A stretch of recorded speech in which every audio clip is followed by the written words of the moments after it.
How to return Verizon Fios equipment. Need to return your Verizon Fios equipment? Follow these simple steps.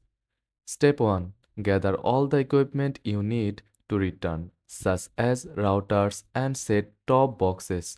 Make sure you have your disconnect order number handy. Step 2.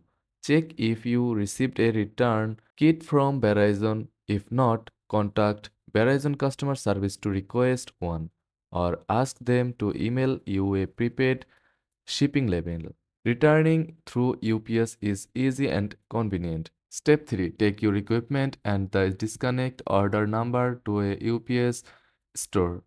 They will package and ship it for you at no cost. If you have a prepaid shipping label, you can also package the equipment yourself and schedule a UPS pickup. Now ensure a smooth return process with these tips. Keep the UPS receipt and tracking number as proof of return.